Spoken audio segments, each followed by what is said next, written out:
Hey, greetings and welcome everyone. It is GleeCon and I am back, baby.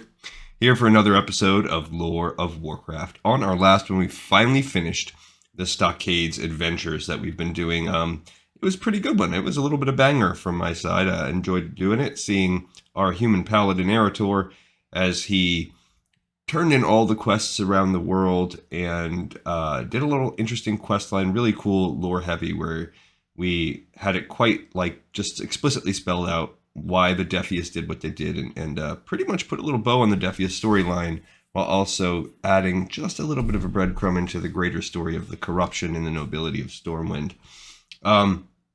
We also finished off on the episode before that the World of Warcraft official strategy guide. It was a long book, but we breezed through a lot, and we have one more book we're going to go through. This probably going to take us a few episodes based on the fact that it's about the same size. The last one was a little longer than this one. This one's only 402 pages. So they've decided when they remade this book, this is called the World of Warcraft Master Guide, 2nd Edition Strategy Guide.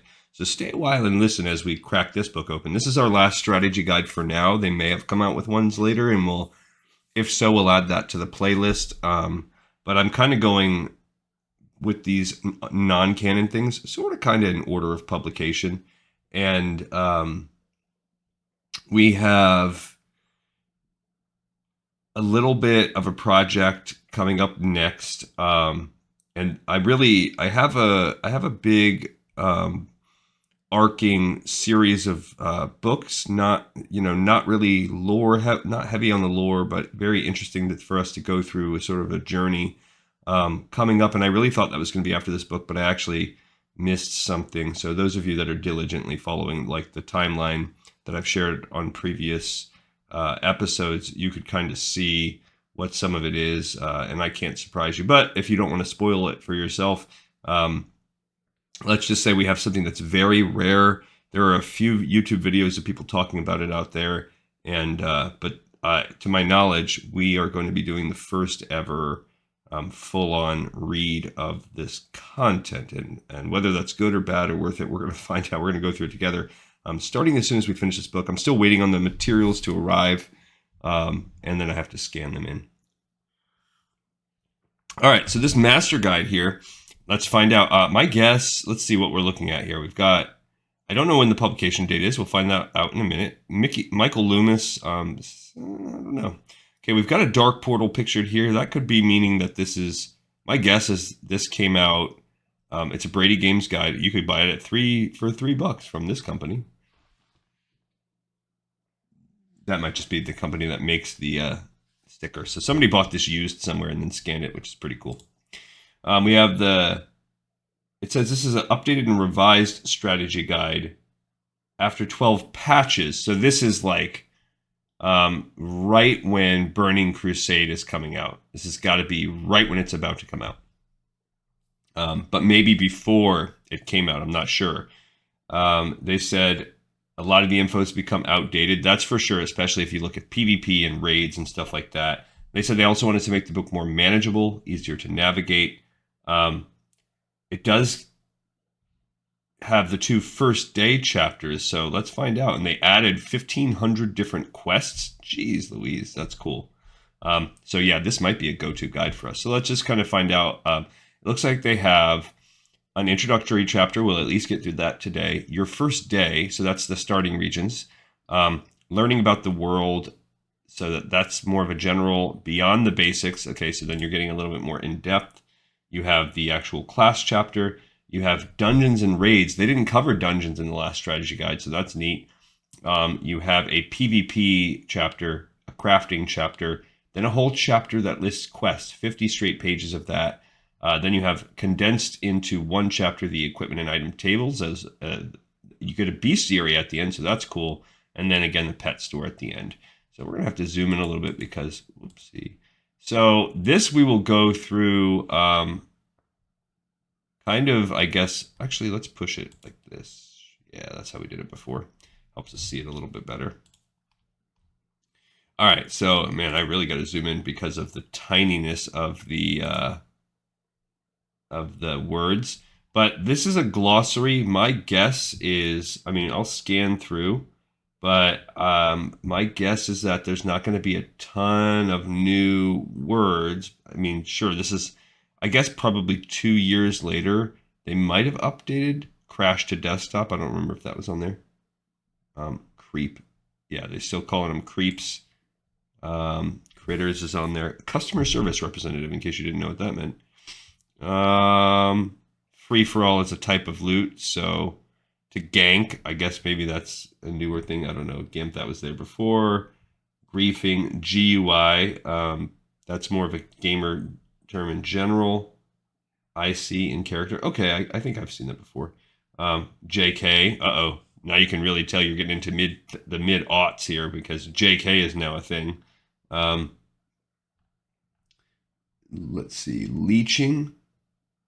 Yeah, okay, that's leet speak. Yeah, so that's they didn't mention that last time, but that's something that exists. Master looter. These are the different types of loot. Mistell. That's I don't know that was on the list before, but that's still in there. A lot of these, we're starting to get a little bit better. OMW for On My Way. We're starting to get a little bit, they're pairing off some of the more cringy things. I'm trying to see if there's anything. Res Sickness is in there now. Raffle. I don't know if that was on the last one, but yeah, that's still an example. That's, now you see more LMAO, but it's sure. Raffle's probably out there still. Snaring. Standing. A ladder for honor gain. Oh, that kind of standing. Yeah, okay, I get it. Like you're standing with a faction or whatever. Taunt. Uber. So that's new. Zone. Yeah. So they've pared down some of it. Actually, they've got rid of some of the more. Oh, QFT, quoted for truth. I don't know if that's existing. I haven't heard QFT before. So there's still. It looks a little bit more less cringy. And it seems a little better, but still archaic. I believe this is the exact same. Yes, this is the exact same comic. So yeah, we're going to be going through probably a lot faster. So this table is a little bit new. So now they're saying druids are good at being flexible and they can heal. People who crave change. Hunters are good at survival, interception, and pulling. Those who hold back from direct conflict. Okay. Mages like crowd control, range, fast life, fast death, fearless. Paladins are, yes, the healer who won't die. People who hate losing. I guess that is, they're a little OP back then. Priests, healing, yeah. Supporters, rogues, aggressive players, sudden damage, stuns, high preparation. I guess high preparation means you kind of need to set up each pull. Shaman, specs can lead to melee DPS, range DPS, healing. All types of people can be a shaman. Yeah, they're pretty good. Warlocks, tougher than they look, lots of utility, gods of attrition, those who love to win as opposed to those who hate losing. Warriors, immense aggro. You have to have skill and gear. Yeah, leaders make good warriors. That's because they were the only tanks back then. They give some naming conventions as before. We have same comic as before. You took my mob. So they're basically saying, hey, mob ownership is a point of contention. So how do you handle conflicts with people when you feel like you're in the same zone? Try to work together. I mean, if you're all hunting the same mobs, team up, sure. I don't always love that method, though, because you end up... I mean, if it's a kill quest, sure. There's no harm, no foul, other than the fact you lose a little bit of XP. But if it's a gather quest, it's just as long if you did it on your own, so who cares? Just kind of mutually be respectful. Just hunt, but don't run up on people's mobs. This is the most common thing. Find a better hunting spot and leave. I've had to do that before. Avoid aggressive players and report after you're certain that it's intentional. So they're basically saying, hey, don't flood our lines with reporting, guys. Come on. All right, so we got treasure distribution. Now you have group loot, need before greed, master loot, free for all, stuff like that. So those are things that it sounds like they've honed since the first strategy guide that we read. What do you do about ninja looters? Put them on ignore. Don't loot with them again. Yeah, that'd be like if everybody who was just like needing the good stuff, even though if they don't need it. I was a little bummed when I was doing when I was with Erator, a bind on equip blue gun dropped for Erator, which I was like, oh my gosh, that'd be from those Dark Iron Dwarves. And I thought that would be so good. And I was just about to say in the part, because I was partied up, I was like, hey, can I need this? And so I can send it to an alt. And somebody, the warrior in the party was like, hey, can I need it if I just equip it right now? And we were like, I guess so. But who knows if he really equipped it? I don't remember. It's not like you can check to see if that's the gun he's shooting with. Set drop rules before you even party up. Don't worry about arbitrating every little thing. If they act poorly, don't group with again, but don't make a big scene. Just don't team up with that person. Cut your losses and dump anyone that is being a jerk. How do you deal with incompetent players? Well, I would say because they're talking about pugs, the group leader should explain roles. I would say it takes a little bit more work, but you have to communicate, tag. Now, if someone is just continuing to rush forward immaturely, then I would dump them. Although, yeah, obviously you have to be a little bit elitist when you're trying to accomplish the toughest end game stuff. But I would always default on the side of trying to teach. Don't spam invitations, and if they are spamming, I'll block people. Ask for help. Don't demand. I ask for help all the time. You guys see me do it on the show. I couldn't accomplish the game if I didn't get help. Requesting buffs? Sure, I guess you could, but I don't do it. I don't usually request it. It's more like thanks for doing it if you can. Trains. It says running through a region causes a number. Yeah. So if you basically you see this happen sometimes where someone has aggroed a train of mobs as they run through. The mobs are chasing them. Then they de-aggro the mobs, and all of a sudden they've dropped this train of mobs off on top of someone that's just questing. So that can be unfortunate. It's happened to all of us. And I can imagine a hardcore server that could get killed. Jumping in, like the famous episode we did with Maleficent where the hero with his cape jumped in.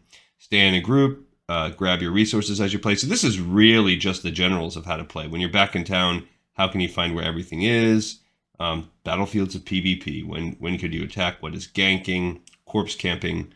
What to do or don't on a battleground. Graveyard camping is the most complex issue. It says in Warsong Gulch and Arathi Basin, it's highly reprehensible. People will start to turn nasty. So there's that. But yet in Alterac Valley, it's part of the fighting strategy because the graveyards are an active part. Yeah, so I would say that sounds like more, when you get an issue like that, that's something Blizz needs to fix themselves by making whatever. And I think they have, where you can make like honorless kills kind of status effect on someone, or you can make it to where one faction can't really enter a certain area. The use of emoting spit is extremely unpleasant. It is, and it is rude. People do it all the time. Sometimes they just, when people do that, I feel like, what the heck? Sometimes people do it and it's just, I don't know. I think to myself, like, would you spit on someone in real life? Well, some people would. But that's a them problem, I guess. Yeah, but it's hard not to rise to that. Or when people start using like slurs or whatever, it's they don't know anything about you. Some definitely people hiding behind the keyboard. People get nasty, and you see it all the time. I mean, when they're trashing these, like recently, what happened to the NFL player Alexander Madison, who got trashed on social media, like all these racial slurs because he's been playing poorly.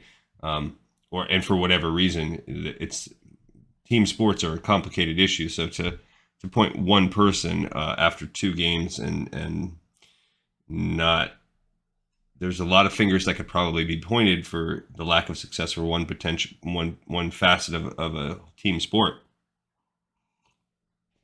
But then when people go out and just are their worst selves, but ultimately we're behind a keyboard and people are like that. All right, 11 things worth knowing. Patience is the key to glory. Sure, that's definitely true. Learn what you can handle. Find a class that suits your mentality, and they kind of rerun that again. Choose a race that looks and feels right. I like them all. Voice emotes are funny. Invest in friends and skilled allies. Yep, that's super fun. My wife is not. I wouldn't call her a skilled ally, but she is an ally that I love. So that greatly makes up for the skill disparity, and I just have so much fun playing with her. Try everything at least once, and identify goals and suitable targets. Sure, the right place at the right time. Yeah, that's true. Timing's a lot, whether that's time of day. Use all your resources. I've always been in games probably a resource hoarder, and I'm trying to get better about that in my life. Take breaks. Yeah. I do. I do that with everything I do in life. Using the community. Absolutely. Tools on the left side of the site. What does that even mean? I guess. What's the site? PvP. I see. It's kind of like there's also sites that exist like Wowhead or whatever. Just they're saying use some of your tools. The gadget stand times. A lot of this is probably defunct now. I went and looked at a couple of sites. I was trying to look at some old official Blizzard sites, links from Wowpedia, and like they're dead links. They're like spammer sites now. So some of this stuff is definitely not alive anymore. Quick links on the right side. Yeah, I guess recruit a friend. I don't know. Understanding equipment, enemies, and levels. These are the same comics as before. That's a bummer. They give you the color system. Difference between NPCs, allies, enemies. Aggroing neutral, how that happens. Aggro distance. I call that like threading the needle when you're trying to run and not aggro. What happens with reputation? Same table as before. Not everyone comes alone. That's true. Some mobs pat in pairs or more. What are the special pictures by certain mobs? Meaning, are they elite? The basics of group dynamics. This might be a new one. The overconfident tank. We're here if you need us. It's cool. I've got it. And there's just Murlocs chomping all over him. Little help, maybe. Hey guys, I made a potion for breathing underwater. Well done. The easily distracted healer. Yeah, I think we read that comic before. What is a group? So then they talk about group rules as before. Loot systems. They give you master loot, round robin, group loot, need before greed, free for all. Those are pretty much still the same. What is a raiding party? When would you group up? When would you use a duo? When would you not want to group up? What constitutes a good group? What are quests? So now we've moved into the next section. What are quests? Yeah, a lot of this is the same. So they give you the different types of quests as listed. We try to complete them all on this show. How can you abandon? How and why would you abandon a quest? How can you die? Can you share quests? What happens when you die in an instant battlefield? How can you be better about not dying? What about when you get rezzed? Or versus Druid Rebirth? That's pretty cool, actually. Warlocks and Soulstones. I like that nowadays you can actually res with a Soulstone. You couldn't do that before. Shaman and their resurrection, their self-resurrection. Goblin jumper cables. Man, back in the day, that was OP to have. That's the whole reason why I loved engineering best with my first truly serious, where I tried to get all meta with a character. I was all about that Goblin jumper cables. The Spirit Healer, what does it do? Macros. I'm not going to get into that because I'm sure they're not changed. And then this brings us into the second chapter. I think we can push forward a little bit, and especially because I'm guessing that not much has changed. Let's just really look for any discrepancies or upgrades. Would be better. So they give us, this is your first day for each zone. So this is the first day. So this is where it's truly, I wish they would do this for every zone, because This would be a really cool walkthrough for a way to approach, say, Ironforge. And they kind of give all of that. I would consider doing, like I said, I would consider doing an episode where I tried to follow this path if they did it for the whole book. What if you're human and you do Elwyn Forest? So they said one thing that's different is before they didn't take you all the way through Dun Morog. I believe they just kind of took you in the beginning, Cold Ridge Valley, but I'm pretty sure, but I could be wrong. So then you've got Elwyn and oops. Yeah, so they take you not just through the first day, they take you through the whole first zone. Teldrassil. Yeah, what do you do if your inventory is full? There's Dolinar. This is very, very, very similar. And there's not, yeah, this is like this Avengers are evil. Remember, that's the exact same stuff that we had before. How to get new talents. What about Durotar? What if you were on the Horde side? So this is pretty cool, though. I'm tempted. I would potentially do that when we do our Burning Crusade. I would consider doing something like this, like using this guide and flipping around and just kind of following what it said and seeing how that rock and rolls for us. But again, only if it extended all the way through. Then you get Mulgore, Tristful Glades if you decide to go Forsaken. But as you can see, also that we're kind of jamming on our pages here. Yeah, and that's it. So then they switch back over to learning about the world. Excuse me. It says it gives a glimpse of the different areas. Okay, so in Eastern Kingdoms, you've got Lordaeron, Cosmodon, Azeroth. Kalimdor, you've got Central, Northern, Southern, and Teldrassil. And then now here they seg over into these things alphabetically. So there's Alterac Mountains. There's the Arathi Highlands. But look what they don't do. Before, they give you the quests. No, they give you a bestiary. And then they give you some quests. Okay. So they've condensed this. Ashenvale, Ajara, Badlands, and they've also, rather than broken it down into like north, south, east, the Barrens, this is just straight Blasted Lands, Searing Gorge. They've combined east, west, everything. Dark Shore, Desolace. I mean, these maps would be interesting to have. Dun Morog, but we already covered that. Durotar, they do give a little bit of the same flavor text as before. Duskwood, Dustwallow Marsh. Yeah, we covered this. It looks like it's exactly the same. Eastern Plaguelands. Now it's just straight alphabetical. Elwyn Forest, which is better for looking things up. Felwood, instead of having to think, is it in north, central, whatever. Feralis, Hillsbrad. We have to kind of go with this clip because of the loading. The Hinterlands, Loch Modan. Yeah, just loads slow. Moonglade. I mean, that makes sense. It's a 400-page PDF. So Mulgore, I'll leave it up, and then it should be preloaded for the next episodes. Like if I just leave it up so it can preload. Red Ridge Mountains. Oh, we jumped ahead the alphabet. Searing Gorge, Silithus. See, this is new. They didn't have Silithus last time. So the fact that they have that covered, that's pretty neat. Silverpine Forest, Stone Talon Mountains, Stranglethorn Vale. There's Zul'Grub in the map. Swamp of Sorrows, Tanaris, Teldrassil, Tristful Glades, Ungoro Crater, the Western Plaguelands, Westfall, Wetlands, and Winter Spring is our final one. And then they get into the cities. Before, they did all the cities first. And so now they give the history, but it looks like it's the same history as before. Darnassus, Ironforge, Stormwind, Orgrimmar, Thunder Bluff, and the Undercity. Your faction rep, how to monitor your rep. What do you get? How do you raise reputation with, say, the Alliance and the Horde? Steamwheel Cartel, Booty Bay. You kill the Bloodsail Buccaneers.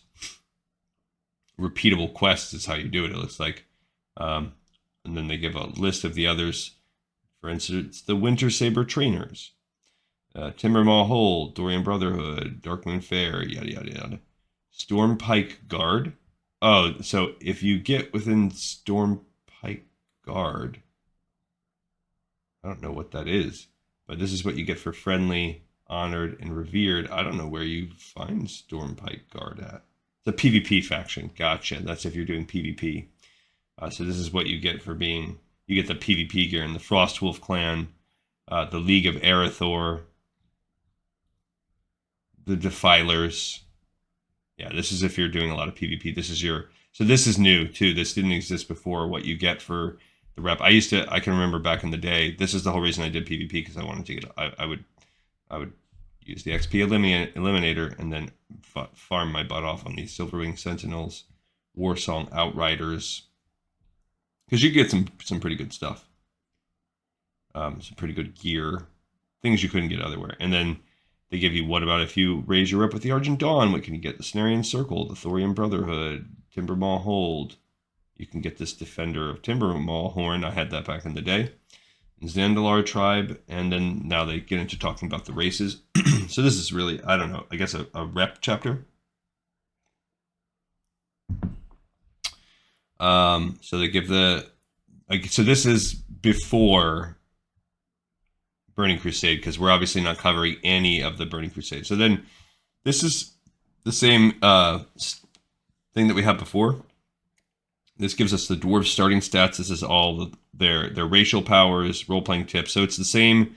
This is the exact same ripped out of the last book. So there's no real. They've really just and I thought this might happen with this book, but they've really just revamped a lot of this material and reshuffled around, cut and paste into different areas, and added a little bit here and there. Again, now they get little class overviews. Now last time we had beyond the basics. So I think later on they do get deeper into the classes.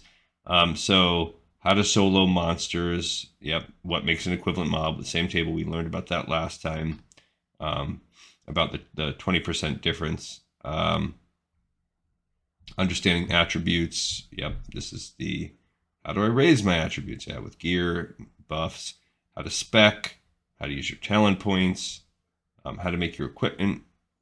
Keep it up to date, understanding your loot tables, find your play style, sell to vendors, hunt for rares, use the auction house. Yeah, this is the exact same. Might just be slipped around a little bit. Bank, update your equipment, goods, services, spend your wealth, learn your abilities. Yep, this is exactly the same. So it says, yeah, do the small dungeons, the mini dungeons, and then take on world dungeons. We are about right here. So this is a good snapshot of how far we are in the game, because we've done Ragefire, Wailing Caverns, Dead Mines, Shadowfang Keep, and we just finished Stockades, and we're going to do Black Fathom Deeps. So we are about this far in. I'd say that puts us about a third of the way through the game, even though our levels are only about halfway. As you get higher level, it gets condensed. So we have Razorfin, Crawl, and Razorfin Downs, which are considered the Barrens technically, but those are coming up. And we'll have Nomergon nestled in there as well, and Scarlet Monastery. So this little chunk, this is where we're moving. So we're kind of moving over from early the first third of the game, and now we're going into the middle. And you could even throw Uldaman, could be there in the middle as well. But Uldaman's sort of like that level bridge. And then you get Zul'Farrak Mardon Sunken Temple, which start to be that moderate high 40s, early 50s. Before you get into Endgame, which is the Blackrock Depths, Dire Maul, Skullman's, Blackrock Spire, and Strathholm. And then beyond that, the raids. I don't know if we're going to talk about that. So now, because they didn't really cover that much about dungeons last time, they're going to really get into dungeon etiquette. So it says, click carefully. So do not be a jerk about looting. Don't loot in the middle of a fight. Do not run off on your own, because you can cause wipes. If you agree, whatever, but the leader is the leader in the particular dungeon. If rather than being a jerk, just leave. Be careful about your pets pulling aggro or pulling just mobs. Healers should also not forget to heal pets. Warlocks can summon characters, but it says warlocks are not your toy. Basically, it's not free. You got to use your stones or whatever. Mages can make food and water, and it's just so helpful. Warriors have the highest repair bill, so keep that in mind. Don't yell at the healers. Only one person should be the one pulling, and the main assist. Oh, I never used that to make a macro. That's actually kind of a good idea. To have that macro to where you're gonna just assist like whoever the tank's attacking. So here you go. I'm learning something. I never do that. I've never done that before where I use the assist command to assist whoever. That's not a bad idea. Because a lot of the time I'm just tabbing, if they mark someone, I'm tabbing who they mark, and then don't run. Yeah, most of the time you're going to get killed anyway. Unless you can run and make it to the instance, like in Stockade, you can just run out. Okay, group roles, mitigation, when to use your mitigation abilities, dealing damage, being a healer. These are the different specs. Okay, now we're into, this will probably be our last chapter because it gets a little bit in the weeds, but at this rate, I would say 1 or 2 more episodes is all we're going to spend on this because it's really a rehash. And then they give the professions, your secondary skills, transportation. Okay, running, running, flight paths, boats, zeppelins. Yeah, they did this before. The tram, travel forms, mounts, aspect of the cheetah. That's a good one. Shaman and astral recall. I don't understand. Oh, okay. It has to be the same bind point as their Hearthstone. Yeah, it's basically like you can hearth twice as often. Paladin warlocks are free mounts. That's going to be awesome for our paladin. Not only on top of everything else, he's going to get a free mount at 40. Teleporting in portals, warlock summons. How do I send gifts using the mail system? The basics of using the mail and auction housing. The basics of that. Yeah, making a guild. All of these things we already did. How to run a guild. The Tabbird viewer. Guild events. Yeah, and then now we jump into in-depth things about the classes, but this is the same flavor text story that we read before. Procs in animal form. So there we go. Because they're basically, and we've learned this the hard way with Chalice here. It doesn't really matter what her staff skill is because she's always in feral. So her staff skill is terrible, and therefore you just want stats from your items because you're not proccing anything from your weapons. That's good to know. How to pick your profession. Now they give you all of your spells. This is where the pages really blast through. Where we'll jump. Man, we'll have to. We might just bust this all out in one episode. We might just bust it all out right now because now that we're on these new things, there's not a lot to cover, and the pages will really blow by for each class. This is cool, though, that they give the actual talent trees. I like that. That's a lot more helpful than the way they did it on the last one, where they just listed it out. Druids aren't always counted as humanoids, so when hunters use track humanoids, it doesn't work if you're in bear form or cat form or whatever. That's pretty cool. Yeah, travel form for druids is the best because you get it says they get the 40% speed buff, and they can just quickly grab and shift. It is pretty nice, actually. I've done it before. All right, hunters. So hunters have to keep a pet. They have loyalty. They have to have skills with their pet. It says this data was, so basically people are out there. Adams of the Angela Hyacinth Adams of the Good Intentions Guild on Azul Narub. A special thanks goes out to all the hunters of Azeroth that can constantly provide updates and contributions to the table. Interesting. So your trainer abilities that you train your pets. Common animal abilities, where to learn them. Interesting. So you have to learn the, I don't, what does this mean? Where to learn bite rank 7? So you have to, I have to look into this more on my own, but it's, you learn the skills from from mobs. I didn't realize that. I thought you just learned to, yeah, because look at this. It's where to learn the different claw ranks. So what do we have? We have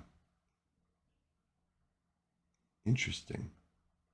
So anybody that knows more about that, feel free to comment. But I have to look into this more next time I play my hunter. That you're learning the claw, or does this mean that these are the different mobs that have this? Maybe that's what it. Maybe that's more what it's meaning. So these are the, like, it says owls don't use this. I have a vulture, I think. So I don't know what it really has. Cower, we have that already. Dash, dive. This is only for flying creatures. But if you look, it's only the higher level ones that have it. Huh. We'll have to check and see as we kind of play along and see how that goes. Charge, we don't have that. Furious Howl, we don't have that. Lightning Breath, that's cool. Prowl. So these are all interesting. This is Screech. Yeah, Carrion Bird is what we have. So our Carrion Bird does have this Screech. We do have that. I think I have it from this Flesh Ripper. Interesting, interesting. So I think that's more what it means. It's not that you're learning it, maybe, but maybe that's the creatures that start with that skill. But maybe you could learn it more. Okay. These are your abilities. Now they've listed that for the hunter. And yeah, kind of loading a little slow there. We don't even have to read through them because this is all old hat for us. We've done it all. It's exactly what we just covered a couple episodes ago. So they've cleaned it up, and it does look better, especially like I said on the talent trees like this. That's a big boon that would allow you to plan a lot more. So Bowl Like a Pro, Feign Death at level 30. That is a great skill. Great skill. It's better than Vanish. I don't know if you need something, if you need like Vanishing Powder like you do as a rogue, but okay. So you got mages, how to play. Again, choose your profession. Then they list the abilities. Mages are very OP. They're a very good class, especially in early iterations of World of Warcraft. They're very, very fun to play. Arcane versus Fire versus Frost, Portal. Got to have Polymorph. Soloing is a very important issue. They're soft and they have high downtime. However, it says for mages, the key is to avoid the lure of free damage. A mage can pull out instant after instant, but they have a high cost. Yeah. So basically, don't be hitting them with frostbolts or whatever, and then just popping that fire blast off just because it's an instant attack. It's not worth it. Use your food and water all the time. There's your talent trees. Fun in PvP. So they're just giving you a little bit of tips. Are they fun? Yes, they are in PvP. Sure, why not? Paladins, of course, OP. This is our Erator, who's currently in mid game. Our Paladin is our best character. That could change. I'm very open to the idea that at different as we ebb in the beginning, I would say our Mage was probably our best character, and she's still solid. And now the Paladin has kind of merged into that area. In the beginning, the healer was the weakest, and now she's kind of getting a little better. But yeah, our Paladins are just, that's a cool picture of a in-game Paladin. Oh, it's a beard, and he's got like very pale skin. I thought it was like someone bowing their head. Yeah, so then we list all of these skills, and I think I'm about to get the Sanctity Aura soon. They give you the tips. They should keep as many toys and goodies around as possible. I guess, yeah, just continue to buff themselves up because, yeah, if you think about it, if you're so tough, any buffs you do are just going to be that much more awesome. Talent trees, understanding the blessings, so it kind of gives you some ideas of which blessings, which seals. Yeah, they have a very easy rotation. You're basically just choosing which of that you want to combo into. And then we move on to priests. The professions, the talents of the priests. Yeah, so not a lot of new content, but I'm curious when we get to that quest chapter how that's going to roll out for us. They give some general just keep that stamina buff, be efficient with the types of just watch your mana. It becomes a sort of a numbers game. There's your talent trees. I like healing though. It's pretty fun. When should you use mind control? So it says PvP and not useful. Rogues. Yeah, it's a shame too that even the flavor text stories are the same. So we don't get any new lore at all in this book. What is that? It's like a dead T-Rex. I guess you'd skin it if you're because it's right next to the professions, and leatherworking is decent for a rogue. Although from the way the game plays, you just assume everybody's just an engineer. Subtlety versus combat versus assassination. They talk about some of that. Master of Deception is immensely important for PvP and in group content. And they get the tables here. How to use your different poisons and the other things you have to buy. The blinding powder for your flash. Rogues have to spend piles of money on that. So they're just basically, again, reminding you, like they did in the last book, use pickpocket. Banish and faint, you crazy fiend. Yeah, don't forget to use those. Again, the dead T-Rex. Oh, it's a rogue. Look at this rogue. Tiny. Now they've zoomed in and you can see a tiny little, like, Forsaken rogue. I don't know, skinning it or something. Shaman. Love Shaman. I've said that multiple times on this show. Great class. Just a great class. And it makes you feel like, okay, well, what's not a great class if I can constantly talk about that? And you've heard me throw shade on a couple classes. And there's also ones that I suck at. But Shaman, yeah, look, they just have a pretty decent amount of powers. Battle, backup. They keep saying backup healing, but no, you can be a Resto Shaman and heal your butt off. I think that is something, yeah, Restoration Shaman excels at it. So it says they can't rival a Rejuvenation Druid or Holy Priest. I disagree. I think that Resto Shamans are great. But I guess we'll find out how that goes in the long run. But they're really throwing shade on them. But everything I've read online says Resto Shamans are really good healers. We're going to find out since we have one. How to kite, yeah. Shamans are the most complex when it comes to manipulating the system, as we talked about with the swinging and using your totems. Warlocks, as we get near the end, they talk some about the same basics, affliction moves. Same kind of template for everything. Demonology moves, and we'll get to destruction. They have a ton of different talents. Imps versus Voidwalkers versus Succubi versus Fell Hunter. See, I don't know if Fell Hunter was on there before. We don't have one yet, but they didn't talk about Fell Hunter last time, I don't believe. So that's more. I think Fell Hunter is more of a PvP thing. So once PvP became a thing. I've never realized, like, what the heck is the point of the succubus? But now, after reading the last one, I guess they're supposed to be like rogue. Soothing Kiss reduces threat. Yeah, it says they don't really generate much threat. Lash of Pain. She can score crits. It does pretty high DPS. Yeah, and Seduction's the most prominent ability. It's crowd control. When there are many casters, Warlocks go with Fell Hunters and PvP. Crowd control and PvP is for Seduction. Yeah, so between those two, it's like, well, I would never use that. I guess I would use my Imp for the Bloodlust and the DPS buff, or the Voidwalker if I wanted an off tank. And they give you the specs. All right, and then they get into the warrior. Yeah, we're already past the halfway point of the book, and I think it'll go even faster as we get into the different tables, especially at the end. Yeah, so since this was not a fresh book, it is just a revamping of the book, so I don't think we need to spend more of our time. They do talk about arms versus fury versus protection, and they give us the tables, but there's some strategies. Nobody fights fair. PvP is good if you are good at being a warrior. Our stance is about the abilities. No, they talk about the increase the underneath the hood. Pop the hood and look at what you get. In battle stance, you have less threat and more damage. Defensive, you take and receive less damage, but your threat's much higher. And in Berserk, you take more damage and do less threat, but have a higher crit. Yeah. I guess that's a Berserker. I don't know. Okay, so unlike the last book, we have a chapter, and well, there was a chapter on raids last time, but not dungeons.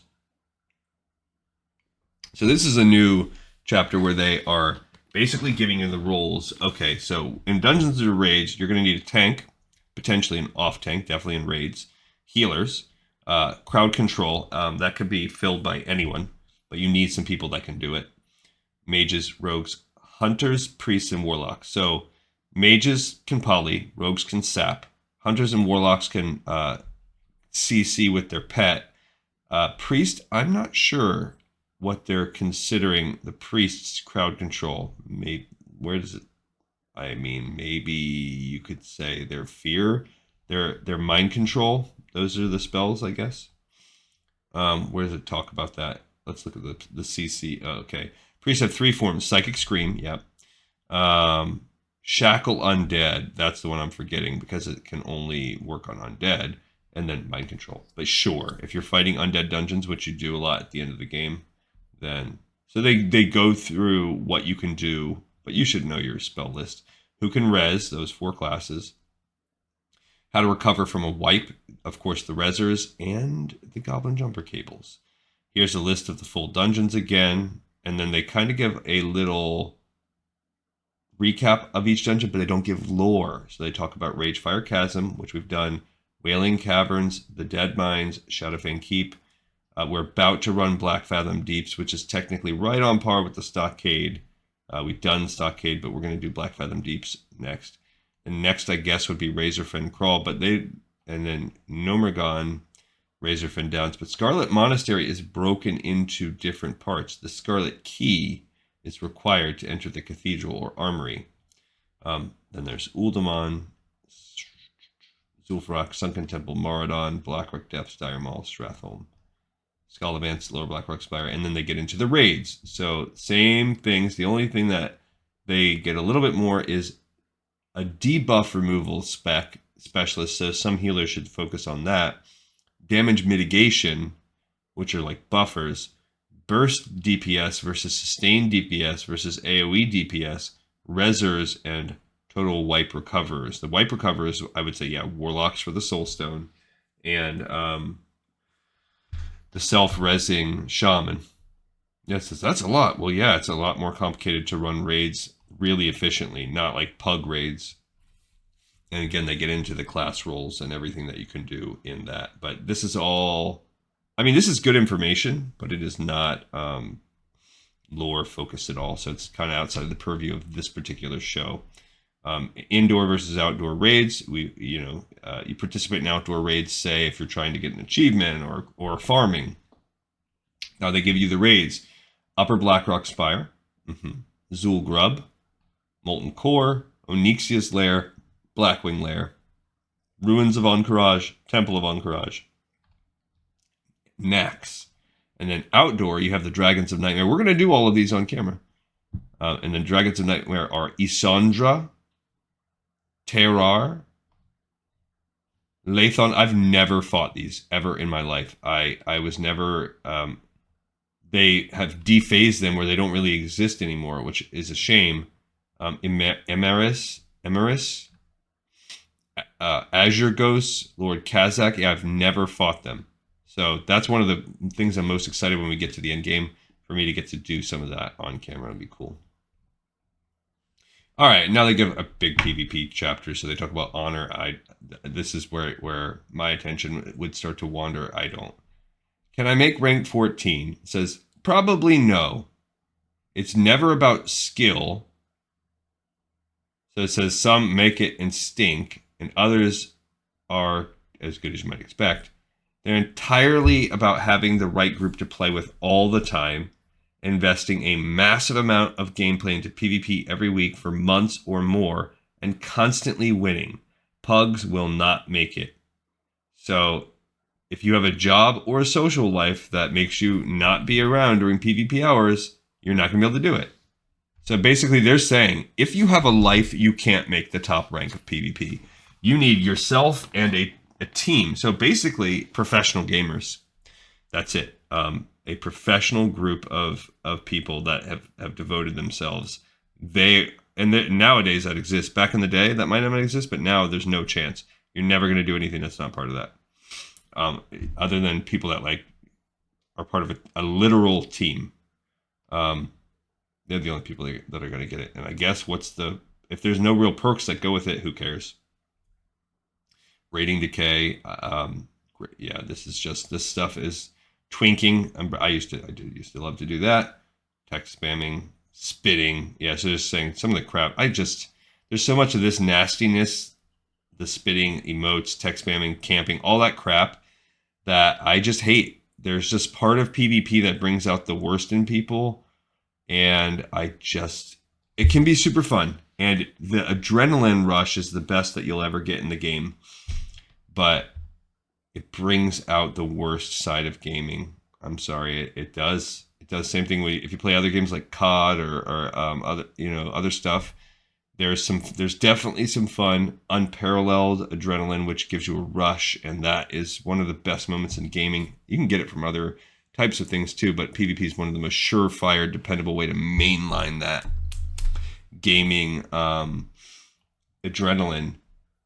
Jeez, it's so toxic. To me, it's not worth it. It's not worth the high. Not for soloers. Burst damage is good. Know your terrain. You have to memorize the maps. I just used to know every inch of these when I was doing it all the time. Crowd controls are important. Use your power-ups. What do you do as your stealther?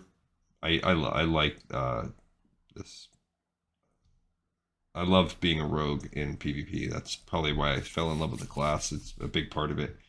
I thought that ability was useless. Well, yeah, most of them like the eagle eye. Yeah, I was gonna say that's exactly what I was thinking of. You would never ever use that, but in PvP, it's actually kind of useful. And then you can practice with duels. That's good. But dueling doesn't translate because dueling is just a straight square one-on-one fight. You're not going to get that in PvP. World PvP can be fun. That's back in the day. Yeah, I used to have more fun with that. The battlegrounds, they can be fun. They even give maps, and you'll see how rusty I am and how much I suck. We'll do some battlegrounds just for the sake of doing it once. We'll do each one time on camera. You'll really get a chance to see how much I suck, because I'm not going to do any prep work or refreshing my memory, even though I used to play Arathi Basin all the time. Warsong Gulch. Warsong Gulch with Capture the Flag, that used to be my favorite. That was hands down my favorite. But I played a lot of Arathi Basin too. Alterac Valley, sure. Alterac Valley's fun. Probably my least favorite of those three. And once you get past that, I've only done it for achievements. That's it. I don't do PvP outside of that. Only achievement related stuff. I might do like the sewers in Dalaran, some of that, but again, just for the achieves. Okay, they get into crafting. Now they give us lists in that. Oh, look, they have a much better list here. Instead, now they have a table where what zone can you find each of the different mats that you want for herbs and for mining. Skinning is just whatever, everywhere you go. Manufacturing, here's the recipes. What does it say? Grid location. G2. So I guess they're kind of helping you find where you would, like where on the map you would find these trainers, but whatever. I feel like just ask a guard if you really can't find it. Yeah, most of these are trained. Every now and then you have to find some, so it does tell you find versus. But again, this, like if I'm looking through, it just says found. Okay, like enchant chest, greater stats. Okay, found. Now, where would it be found? If you want the specific loot tables, this is why these books became defunct and they didn't do any more, because go look it up on Wowhead. Leatherworking in the secondary skills. They give you the titles, fishing trainers. But look, they don't give you the cooking recipes. That's the one thing I would actually want to know about cooking. Where are the cooking recipes? I don't see that. All right, now here's our quest table. So this is kind of neat because they give you all the quests. Alterac Mountains, a handful. Alterac Valley, a billion. Arathi Basin quests. That's kind of cool. I didn't realize there were so many Arathi Basin battleground. Oh, there we go. I was gonna say that's a lot. No, it's that Arathi Highlands has a bunch. That's cool. Ashenvale has a bunch. Ajara has a lot more than I thought. Badlands, yeah. So they give these quest tables. I don't know. This seems to me. I guess it's cool. Those other where they included the maps, I think that's a little bit more helpful than these just massive tables. But this is, I mean, this is organized by level, so this could be useful. But again, is this even up to date anymore? I don't know. And there's just some, like they give all the Darkmoon Fair quests, so that's kind of cool. Yeah, so they just have these things: Darnassus, Death Knell. They give the Deep Roads Tram, the Deep Run Rat Roundup, my brother Nipsey. They give you the 2 quests that are in the tram area. I don't know, yeah, because do you count that as Stormwind or Ironforge? Hard to say. Deathless and more, yeah. So they just give you all the quests in order and it dungeon set. So this is a thing called dungeon set. Dungeon set 2.0. What does that mean? Alliance. Interesting. So dungeon set 2.0. So for instance, just compensation. I guess these are quests to get dungeon sets of gear, maybe? Because there's a crap ton of them. Okay, Duratar, Duskwood, like that's the biggest. Duskwood has a lot of quests. Duskwall Marsh, yeah. So these are the pages and pages of quest tables. I don't know that it's better. I mean, Questy is not infallible, so that really hurts me because Questy will miss the drop quests. So I have yet to find that one awesome, just maximized thing. I just don't know. There's just no way around it. I think the tables are starting to load a little slow here. I just don't. I don't know what the solution is. Using tables like this, which this is just like a slightly a non-sortable, but a little bit easier to read because it cuts out. The problem with Wowpedia or Wowhead is that you get all of these weird, every single redundant variation of a quest appears.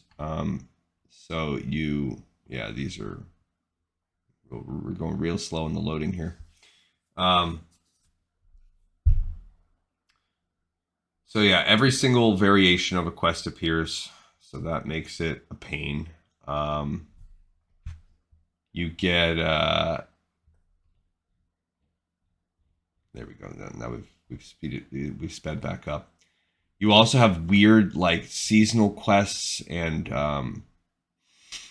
like I don't know. It's almost like things that aren't really quests that get filtered in. So you just you would need real true curation. Like someone would need to make a list like this. It would just take so much work. You'd have to be so. It's almost impossible to create because, like, let's say you did Questy. Well, you'd have to go into the engine to find every single quest. It's almost like it's gotten beyond anyone's ability to really control it. You'd have to be so thorough. Like every single time you leveled up, you'd have to take a character through every single zone. It would really take a lot of thorough work, or you'd have to make like and then could you know for sure what the prereqs were for every quest? Like, is this popping up because I've done every single quest, or does it have prereqs I'm not thinking about? It's a part of my brain is kind of like just perks up at the idea of doing something like that, but not it would not make good content for a show because it would be so redundant. If you think my show is boring at times because of travel time now, you wait if I try to do something like that. So I'm just gonna do as good as I can and use questing. And when I go to the Burning Crusade, I'll try to use some tables from this book and from Wowpedia to make a path. Because this book's actually even a little worse than the first edition when it comes to being able to quest through each zone. We would be blazing through the pages of this book right now if it wasn't for the fact that the loading has slowed down. Now we're 3/4 of the way through. We're about an hour into our episode, but I really think we're going to be able to just skim through and chat as we go for this last 100 pages, because I think it's going to just be tables and tables and tables like we just saw right here, because it said that there was going to be equipment tables coming up. Yep, so now we're on to the equipment and item tables. It does look like, there's way more epic cloth than there was before. So in the patches, they added a ton more purple.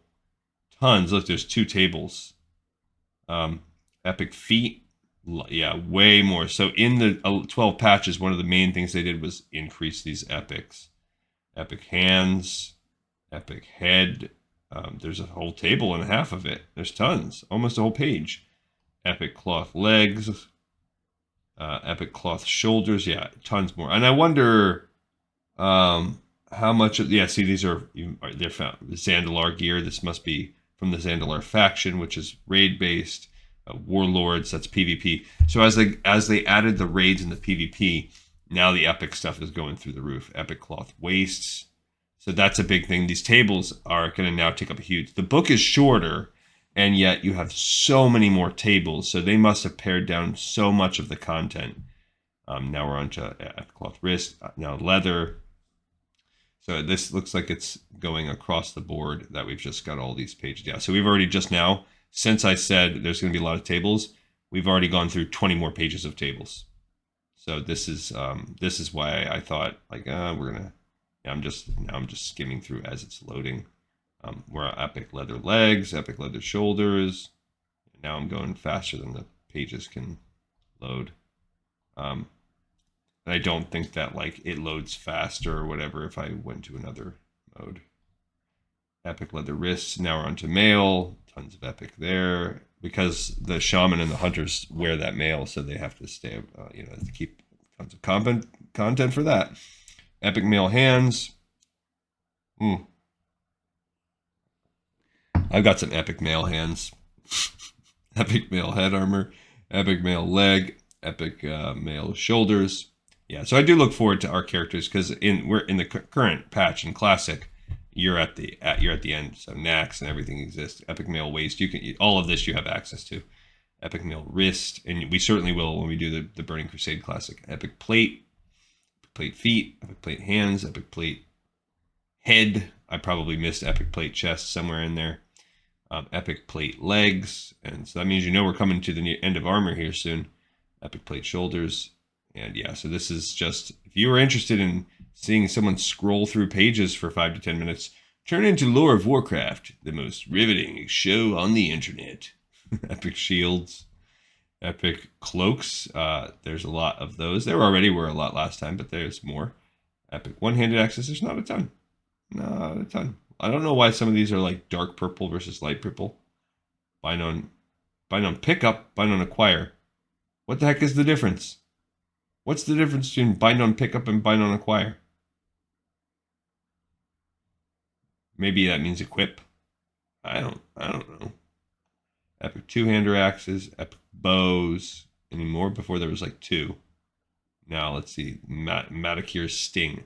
But they don't tell you where to find them. That's a major thing. So this is all well and good. But this is why you need Wowhead, because okay, that's great. I see this thing. Now what do I want to know? I want to know where I find that. Epic daggers. Epic fists, and no, fist weapons. There's 6 total. Nobody does this. I mean, I don't ever see anyone using fist weapons. Anyone. Guns. Epic guns. I did have a superior gun. Where did I find? Yeah, this blue one. I think it was. I want to say it was this double-barreled shotgun. I believe is the one that I found because it was a blue. Pretty sure that's what it was. And so I would have liked to have that. It would have been cool. But it actually might have been a little higher up. But I don't know. I think it was the double-barreled shotgun. Legendary two-handed mace. So that's new. There weren't any legendaries before. Sulfurous, the Hand of Ragnaros. That looks like the first one we've seen. Epic polearms. Legendary staves. We got some legendaries now. There was actually a few. Legendary one-hander is Thunder Fury. Blessed Blade of the Wind Seeker. That's why you see that. It's almost a meme. Pretty much is. Legendary two-hander is the Ashbringer. That's pretty cool. Yeah, I know this, and I know this episode's running a little long, guys, but I just want to wipe our hands of it, and we'll start on a cool episode next time. I really didn't think that this was going to be so... Oh, and we have our bestiary at the end. I didn't think we were going to bust through I wasn't sure if we were going to, but I didn't expect it to be just such a rehash. So we're not going to go through the different things. We'll just skim through because there's not even pictures. But what the bestiary contains, the level, what faction, what's its aggro look like. I don't know what social aggro means. What class is it? What's the hit points, the armor, and does it have any spell resistances or abilities? So I don't know the difference between social, aggressive, monster. I'm not sure what these mean. Okay, so I would need social. Makes me feel like non-social. Yeah, I don't know what the heck. What do we have? Let's see, something that we've definitely fought before. Let me see if I can find. And are these elites? Faulty War Golem. Like, I'm trying to find something that just looks like a regular Foe Reaper 4000. So these are bosses almost, it looks like. See, his aggro is monster. Foulmane is social. I'm pretty sure we fought him before. Maybe that means Foulmane. These, I think, are elites. I don't think these are regular mobs. I think these are named elites that exist out in the world. Because I don't see one of them where I'm like, oh yeah, this is just a boar, bristleback boar. I don't see that. I see all the elites. And I think social versus, look, that's an elemental. I don't know what that, how does elemental have its own aggro? I just don't get that. I would need an explanation of what those mean. Volatile infection ability on that guy. Neuraxis. An ooze worm. Old Vice Jaw. I think that's a gator. I think we've seen him. Yeah, so we are getting quite... I think there's one thing at the end after we flip through this bestiary. And yeah, this does nothing for me. This does nothing for me. You're gonna print 40 pages of this or whatever. So yeah, I can see why they just didn't know what to do. There's just so much that a book is not ideal for. A spreadsheet is what you need. You need to be able to sort the sheet. You need to be able to have links that are hyperlinked into the things you want, and you need someone curating it constantly. World of Warcraft is so big that it does transcend the ability to... Now, would it be cool to write a book where you... that would be kind of cool. Would it be cool to have a book that took you through everything? A completionist's guide. Like a home brewed book, additional content. These are all pets. Yeah, so they have a little bit more pets than they did before, and that's it. So they are giving us, oh look, World of Warcraft, the card game. I think I played that back in the day. I don't know though. I'd check it out. Look at this cool world map with all the flight paths. All the ways to get there. That's actually pretty cool too. I would like to have that like hanging in my room. The World of Warcraft Atlas. We will cover that one day. Absolutely we will. This official binder, that does nothing for me. Master Guide Second Edition. So these are the people that helped write it. But you know what? That would be a cool thing to make a complete. Look at this World of Warcraft dungeon companion. That is out there. I don't think that's on my list. So I don't know that I'm going to do that because it's probably similar to what we have. It might be. I mean, it says it's got Blizzard on the front, so maybe we'll eventually look at it. We might, but that's it. All right, so we have another lengthy episode in the pipe, 5x5, but we're done with our strategy guides for now, and we're going to shift gears into some other stuff starting on the next one. Thank you, everyone, so much for watching and for listening. Yeah, I appreciate you. I really do appreciate everybody that sticks with me and watches the show, and I love doing it, even when it's just a weird, boring one like this one. Thanks, everybody. See you next time on the next episode of Lore of Warcraft.